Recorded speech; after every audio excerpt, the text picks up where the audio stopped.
ایک صحابی ہے، یا رسول اللہ تنگی ہے رزق کی، کوئی وظیفہ بتائیں۔ کتنے لمبے لمبے وظیفے لوگ پڑھ رہے ہیں کہ کاروبار کھل جائے اور روزی بڑھ جائے، کتنے لمبے چوڑے، کتنے کتابوں میں ایڈے ایڈے بڑے وظیفے لکھے پہ، پڑھوں جی بندہ بڈھا ہو جائے۔ میں قربان جاؤں یا رسول اللہ آپ کی شفقتوں پر، آپ کی رحمتوں پر، سنو یہ کرو، میری بات نہیں ہے، میرے نبی کی بات ہے۔ تجربے کی وجہ سے کرو گے تو کچھ نہیں ملے گا، یقین سے کرو گے تو دروازے کھلتے دیکھو۔ کہ یا رسول اللہ ارید ان یوسع علی رزقی، میں چاہتا ہوں میری روزی کھل جائے۔ تو آپ نے کہا ادم علی الطہارہ یوسع علیک رزقک، تو باوضو رہا کر تیرا رزق کھل جائے۔ کوئی زور لگتا ہے وضو؟ تمہارے یہاں تو سردی ہوتی ہی کوئی نہیں کہ بھئی ٹھنڈا پانی ہے کیسے وضو، یہ تو ہمارے لیے مسئلہ ہے کہ بھئی ٹھنڈا پانی ہے کیسے وضو کرو۔ وہ ہمارے گاؤں کا مراسی مجھے مل گیا، میں نے کہا چل نماز پڑھے گی، نہیں جی میاں جی سردی بڑی، نہ لے جاؤ سردی بڑی، مراسیوں کو سردی زیادہ لگتی ہے۔ میں کہا نہیں آج تک نماز پڑھا کے چھڑنا ہے۔ میں اس کو لے کے جب وہ ٹوٹی پہ بیٹھا نا، جو ہی ہاتھ پہ پائیں، اوہ حالے ہو ٹھنڈا پانی، اوہ حالے ہو ٹھنڈا پانی۔ تمہارے لیے تو یہ مسئلہ بھی نہیں کہ ٹھنڈا پانی۔ میرے نبی کی یہ سارا مجمع لے لو، یہ اوپر مستورات لے لیں، ادم علی الطہارہ یوسع علیک رزقک۔ میرے نبی نے فرمایا باوضو رہنا شروع کر دے، اللہ تیرا رزق کھول دے گا۔ اب یہ اللہ رسول کی آپس کی بات ہے، تو میری بات ہوتی تو دیوار پہ مار دو، تجربہ کرو۔ نبی کی بات کو تجربہ کر کے نہیں کرتے، یقین کے ساتھ کرتے ہیں۔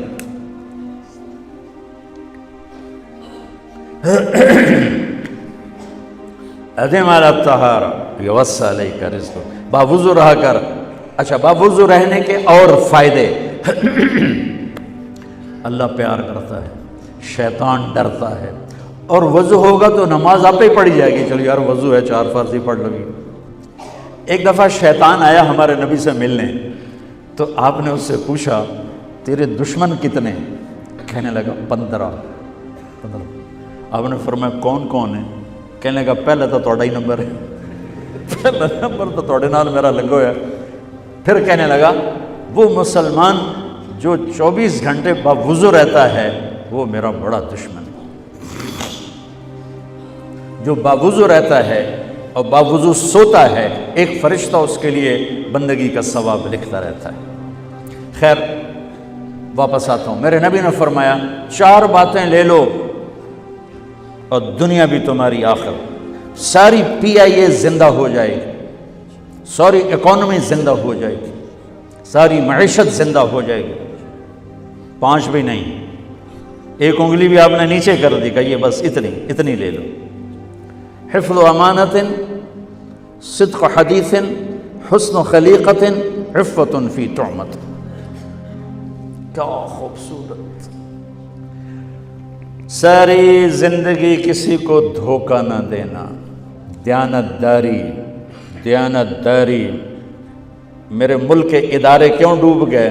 دیانت نکل گئی، کھوٹ آ گئی، دھوکہ آ گیا۔ میرے نبی نے کہا حفظ امانت، کبھی امانت میں خیانت نہ کرنا، صدق حدیث، کبھی جھوٹ نہ بولنا، ہمیشہ سچ بولنا۔ میرے نبی نے فرمایا میرا امتی ہر گناہ کر سکتا ہے، 2 نہیں کر سکتا، ایک جھوٹ کبھی نہیں بولے گا، ایک دھوکہ کبھی نہیں دے گا۔ میرے نبی کی 2 صفتیں ہائی لائٹ ہوئیں، صادق اور بولو کیا ہیں؟ کوئی اور بھی تو ہو سکتی تھی، جس سے مشہور کیا، قاب قوسین بھی تو ہے، اور ادنا بھی تو ہے، واللیل بھی تو ہے سیاہ زلفوں والا، والضحیٰ بھی تو ہے روشن چہرے والا۔ کس سے مشہور کیا؟ صادق امین۔ اگر آپ مجھ سے سوال کرو، میں ممبر رسول پہ بیٹھا ہوں کہ مولانا صاحب سارے دین کو 2 لفظوں میں بتاؤ، ساری شریعت کو، تو میرے پاس 2 لفظ ہیں، سچائی اور امانت داری۔ آپ مجھ سے سوال کرو مولانا صاحب ساری دنیا کے کفر کو بتاؤ، تو میرے پاس 2 لفظ ہیں، جھوٹ اور دھوکے بازی، جھوٹ اور خیانت۔ پوری دنیا کا کفر ان کے اندر چھپا ہوا ہے، سچائی اور دیانت داری پوری دنیا کا اسلام اس کے اندر چھپا ہوا ہے۔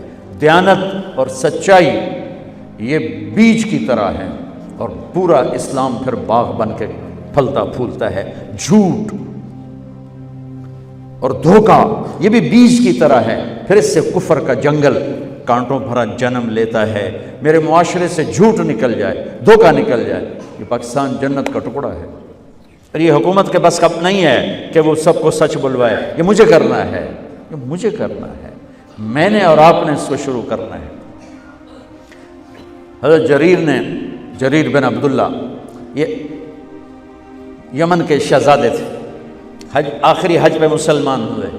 اپنے نوکر سے فرمایا گھوڑا خرید کے لا، میں پیسے یہاں پیمنٹ کروں گا۔ وہ منڈی میں گیا، 300 روپے کا گھوڑا لے کر آیا۔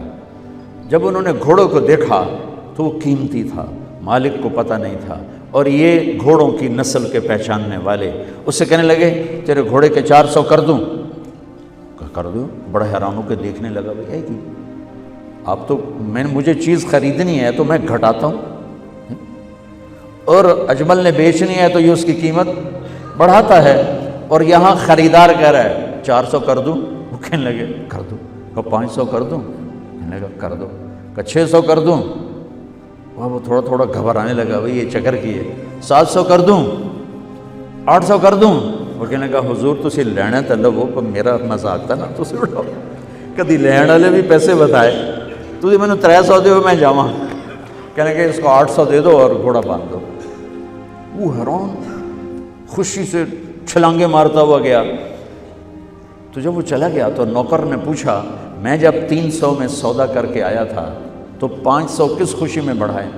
فرمایا میرے بھائی اس کے گھوڑے کی قیمت 800 تھی، 300 نہیں تھی، اور میں نے نبی کے ہاتھوں میں ہاتھ دے کے یہ وعدہ کیا تھا زندگی بھر کسی کو دھوکہ نہیں دوں گا، سب کی خیر خواہشاں۔ تو بھائیو میرے اداروں میں کس ٹیلنٹ کی کمی نہیں، صلاحیتوں کی کمی نہیں، دیانت کی کمی ہے، قوت عمل کی کمی نہیں، سچائی کی کمی ہے۔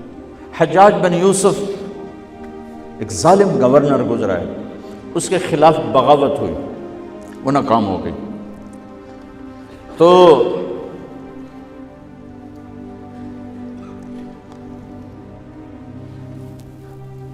کوفہ میں ایک بزرگ رہتے تھے، ان کے بیٹے اس بغاوت میں شریک تھے۔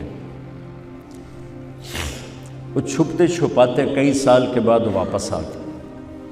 ابن خراش ان کا نام تھا۔ ان کی سچائی مشہور تھی کہ ابن خراش جھوٹ نہیں بولتا۔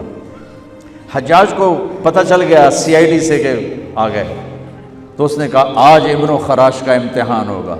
اس کو کھانے پہ بلایا، عنوان ہی نہیں بنایا تفتیش کا، کھانے پہ بلایا اور کھانا شروع ہو گیا۔ باتوں باتوں میں کہتا ہے ابن خراش آپ کے بیٹے ہمارے خلاف لڑ کے بھاگ گئے تھے، کچھ پتہ ہے؟